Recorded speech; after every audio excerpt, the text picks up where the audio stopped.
Hello everyone, welcome back. आज हम 2023 के बोर्ड एग्जामिनेशन में पूछे जाने वाले इंग्लिश का मॉडल पेपर देखेंगे और उसके साथ साथ जो 20 नंबर का मल्टीपल चॉइस क्वेश्चन आता है उसको भी हल करेंगे। तो देखते हैं। सबसे पहले दिया है कि first 15 minutes are allotted for the candidates to read the question paper, कि सबसे पहले 15 मिनट आपको क्वेश्चन पेपर पढ़ने के लिए मिलेगा।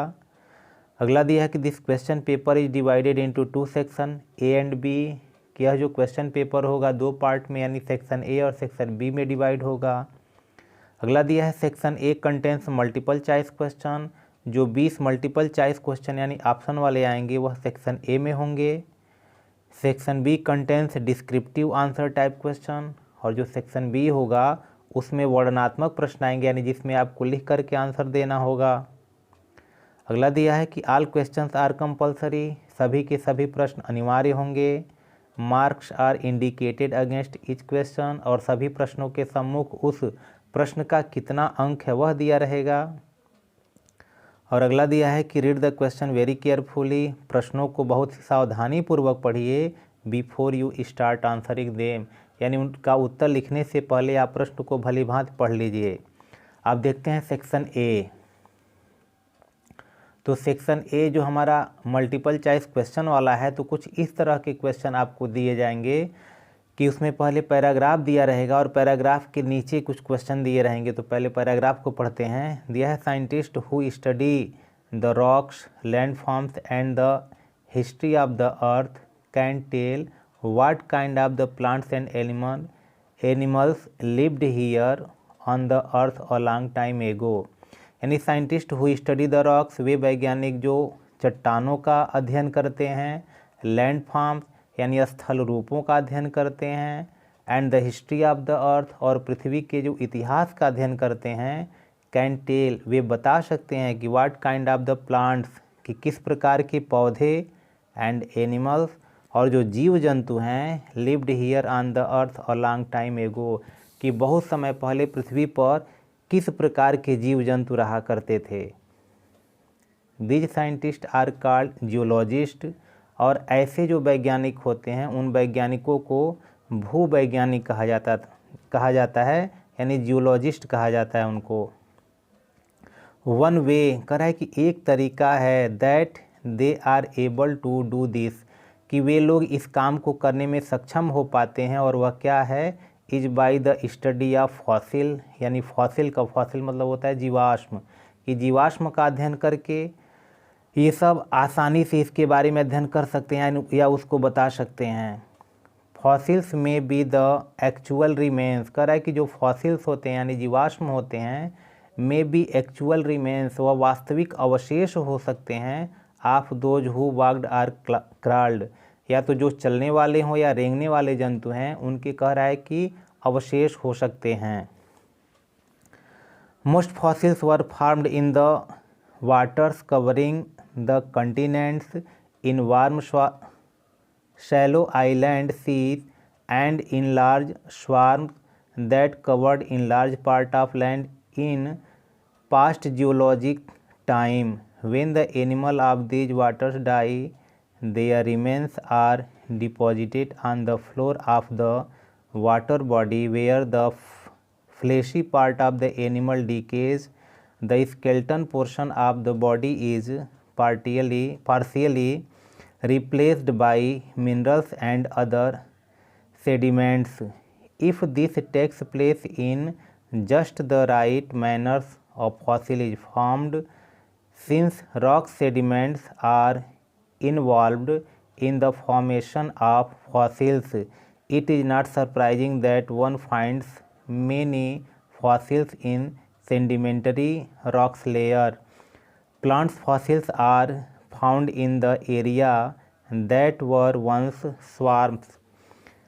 There are 4 main kinds of fossils: original remains, replaced remains, और mould and cast and impressions.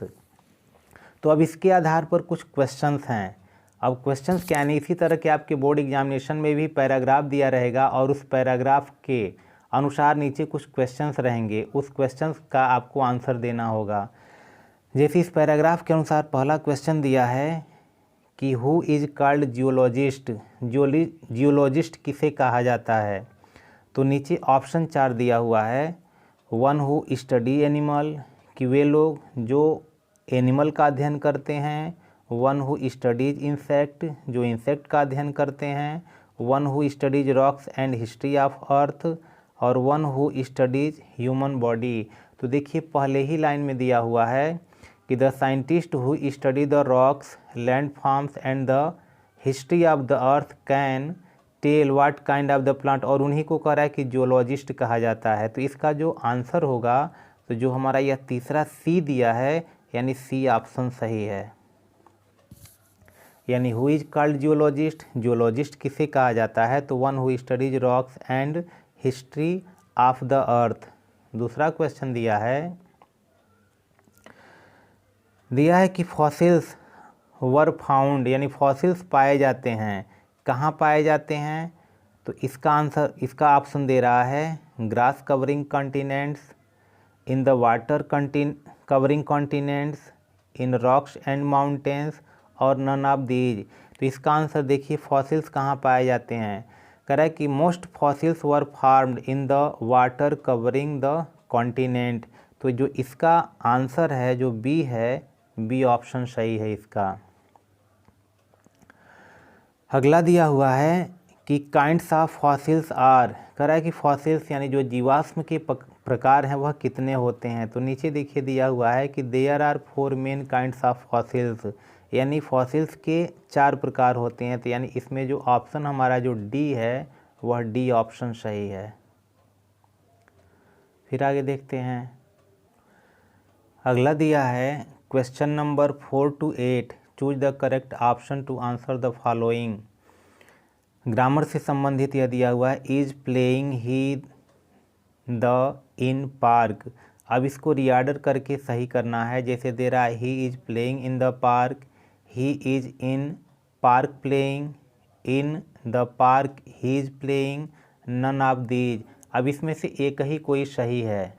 तो इसमें जो ऑप्शन ए है दिया है he is playing in the park, यानी ही सब्जेक्ट है, क्योंकि यहाँ पर कोई क्वेश्चन मार्क नहीं है, तो ही is playing in the park, यानी जो ऑप्शन इसमें ए है, ऑप्शन ए सही है। उसी प्रकार अगला क्वेश्चन दिया है कि डॉग्स बार्किंग बाइट सेल्डम। ये एक तरह से प्रोवर्ब है कि जो भौंकते हैं वह काटते नहीं, या जो गरजते हैं वह बरसते नहीं। तो इस प्रकार इसका जो सही आंसर होगा, तो होगा बार्किंग डॉग्स सेल्डम बाइट, यानी जो इसका ऑप्शन सी है, यह ऑप्शन सी सही है कि भौंकने वाले कुत्ते कभी कभी ही काटते हैं, या 9 के बराबर काटते हैं। अगला दिया है कि राम और डैश खाली स्थान दिया है, him that he was not doing any work. अब 7वां का इसमें देखना है क्या भरा जाएगा। तो चूँकि यहाँ देखिए दैट से जोड़ा हुआ है और यह नरेशन से संबंधित है, डायरेक्ट और इनडायरेक्ट से, तो यह जो इनडायरेक्ट सेंटेंस है दैट से जुड़ा हुआ है। तो अब यहाँ पे आपको वर्ब लगाना है, तो क्या लगाएंगे, सैड लगाएंगे, या सैड टू लगाएंगे, या एडवाइज्ड लगाएंगे, या टोल्ड लगाएंगे। तो राम जैसे ही जोड़ा जाता है और यहाँ कोई ऑब्जेक्ट आता है, तो यहाँ टोल्ड हो जाता है जब असर्टिव सेंटेंस होता है। तो इसमें यानी ऑप्शन जो डी है, ऑप्शन डी सही है, यहाँ पे टोल्ड हो जाएगा। उसी प्रकार जो अगला है दे रहा है कि I shall leave the room when the rain. अब इसमें देखना है 4 ऑप्शन दिए हुए हैं, चारों ऑप्शन में कौन सही है। कि I shall leave the room, मैं रूम को छोड़ दूंगा, यानी मैं कमरे को छोड़ूंगा। व्हेन द रेन कह है कि will stop, stops, would stop और इज स्टॉप। तो यहाँ ध्यान देना है कि जब भी सेंटेंस फ्यूचर से प्रारंभ होता है तो दूसरा वाला फ्यूचर से नहीं होगा। इसका अर्थ होगा आई शैल लीव द रूम, कि मैं कमरे को छोड़ दूंगा जब वर्षा प्रारंभ होगी। तो दूसरा वाला जैसे ही किसी कंजंक्शन से शुरू होता है तो वह सेंटेंस प्रेजेंट इंडेफिनिट में होता है। तो जो ऑप्शन बी है इसमें स्टॉप्स, वह स्टॉप्स ही सही होगा, यानी ऑप्शन बी सही है। अगला दिया है 9 एंड 10 की जो 9वां और 10वां ऑप्शन वाले क्वेश्चन है दिया है कि read the passage given below and answer the question that follow. तो यह आपका जो दूसरा क्वेश्चन है मंडेला वाला पार्ट है, उस पार्ट से दिया हुआ है। On the day of the inauguration I was overwhelmed with a sense of history in the first decade of the 20th century, a few years after the bitter Anglo-Boer War and before my own birth, the white-skinned people of South Africa patched up their differences and erected a system of the racial domination against the dark-skinned peoples of their own land. The structure they created formed the basis on one of the harshest, most inhumane societies the world has ever known. Now, in the last decade of the 20th century and my own 8th decade as a man, that system had been overturned forever and replaced by one that recognized the rights and freedom of all people regardless of the colour of their skin. तो इस तरह के आपके board में question पूछे जाएंगे, कुछ पैसे दे दिए जाएंगे और उस पैसे से संबंधित ये क्या 2 क्वेश्चन पूछे जाएंगे। जैसे इसमें 2 क्वेश्चन पूछे गए हैं। तो पहला क्वेश्चन दिया है कि when did this inauguration take place, यानी जो इनॉग्रेशन था वह कब हुआ, उसका तारीख आपको बताना है। तो इसका जो तारीख है वह 10 मई है, यानी जो ऑप्शन बी है वह बी सही है। 10 मई को इनॉग्रेशन डे था। अगला क्वेश्चन है कि what was the age of author then, उस समय आथर की आयु कितनी थी। तो यहाँ देखिए दिया हुआ है कि and my own 8th decade, यानी मेरा जो 8th मैंने 8वां और डिकेड मैंने दशक, मेरा 8वां दशक एज अ मैन मनुष्य के रूप में। तो 8वां दशक मतलब 8 × 10 80। तो यानी इसका जो उत्तर है वह 80 वर्ष होगा, यानी ऑप्शन सी सही है। फिर अगला क्वेश्चन देखते हैं। अब अगला क्वेश्चन 11 और 13 वाला है। Based on your understanding of prose lesson, की प्रोज के जो लेसन्स हैं उससे संबंधित है। Choose the correct option to answer the following question, और दिए गए प्रश्नों का सही जवाब दीजिए। जैसे दे रहा है कि Lencho compare the large rain drops with, कह रहा है कि जो लेंचो था उसने रेन ड्रॉप्स को किससे कंपेयर किया। ए ऑप्शन दे रहा है डायमंड से कंपेयर किया था, सिल्वर कॉइन से किया था, न्यू कॉइन से किया था, या पर्ल से किया था। इसको आपको उत्तर देना है। तो इसका जो आंसर है वह न्यू कॉइन से किया था, यानी उसने कहा था कि जो भी पानी की बूंदें गिर रही हैं वह न्यू कॉइन्स हैं, यानी नए नए सिक्के हैं। फिर अगला देखते हैं। अगला क्वेश्चन है कि what urged him to make his first flight, यानी फर्स्ट फ्लाइट जो लेसन है उसमें कह रहा है कि उनको क्या विवश किया था। पहला दे रहा है हंगर, साइट ऑफ फिश, सी दे रहा है करेज, और डी दे रहा है बोथ एंड बी। तो वह भूखे भी थे और उन्होंने सोचा कि जैसे ही मैं लंदन पहुंचूंगा सुबह में तो मैं अपने परिवार वालों के साथ नाश्ता करूंगा, मछलियां मिलेंगी उसमें। तो यानी इसमें ऑप्शन ए और बी दोनों सही है। तो इसमें देखिए जो डी दिया है बोथ ए एंड बी, तो इसमें जो ऑप्शन डी है वह ऑप्शन डी ही सही है। अगला दे रहा है कि who were the 2 best friends, यानी 2 सबसे अच्छे मित्र कौन थे। दे रहा है पेगी और मैडी, यानी वांडा और पेगी, यानी मैडिया और वांडा और विली। तो जिसमें ऑप्शन इसमें ए यह सही है, यानी पेगी और मैडी ये दोनों फास्ट फ्रेंड थे, यानी बेस्ट फ्रेंड थे। अगला है पोयम दिया हुआ है और उस पोयम के अनुसार आपको उत्तर देना है।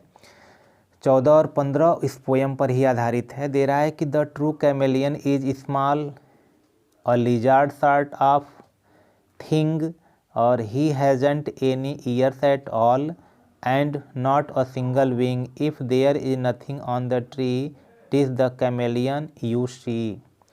अब इसमें क्वेश्चन दे रहा है कि चूज द करेक्ट ऑप्शन, क्या है कि अ कैमेलियन लुक्स लाइक, जो कैमेलियन होता है वह दिखाई देता है। किसके तरह दिखाई देता है?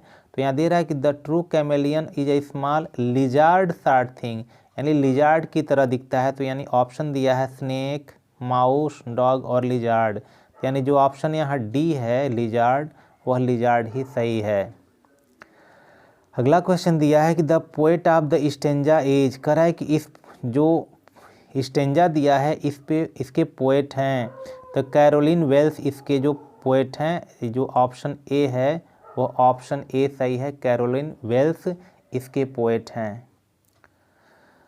अब अगला 16 से 20 तक का जो क्वेश्चन है, कह रहा है कि based on your understanding of the lesson in your book footprint without feet, यानी जो सप्लीमेंट्री का बुक है फुटप्रिंट विदाउट फीट उससे संबंधित है।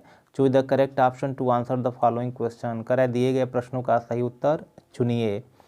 Hari Singh changed his name, Hari Singh अपना नाम बदलता था, क्यों बदलता था? कह रहा है कि डेली बदलता था, वीकली बदलता या मंथली या ईयरली, कैसे बदलता था? तो इसका करेक्ट आंसर होगा कि मंथली, यानी महीना महीना में वह बदलता रहता था।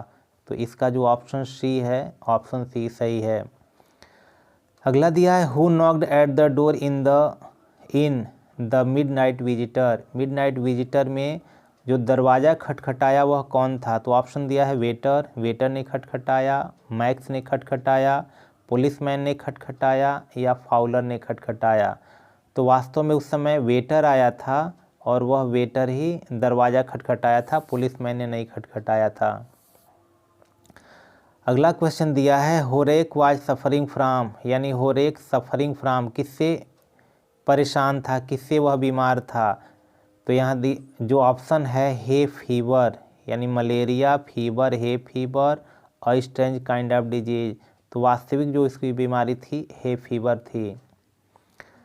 अगला क्वेश्चन दिया है the incident was called an extraordinary affair by, यानी जो फुटप्रिंट विदाउट फिट वाला जो लेसन है उसमें कह रहा है कि जो इंसिडेंट यानी जो घटना थी was called an extraordinary affair, यानी एक अजीब सी अद्भुत घटना करार दी गई थी। किसके द्वारा? मिसेज हॉल के द्वारा, कि क्लेजीमैन के द्वारा, कि मिस्टर जफर के द्वारा या क्लेजीमैन्स वाइफ या क्लेजीमैन्स की पत्नी के द्वारा। तो वास्तविक जो आंसर है वह क्लेजीमैन, यानी पादरी के द्वारा वह एक्स्ट्रा ऑर्डिनरी अफेयर करार दिया गया था। अगला लास्ट क्वेश्चन दिया है एमसीक्यू का कि एब्राइट वाज बॉर्न इन, एब्राइट का जन्म हुआ था, कहाँ हुआ था? तो ऑप्शन दे रहा है रीडिंग में हुआ था, लंदन में हुआ था, टोरंटो में हुआ था या नॉन ऑफ दीज, जिसमें से कहीं नहीं हुआ था।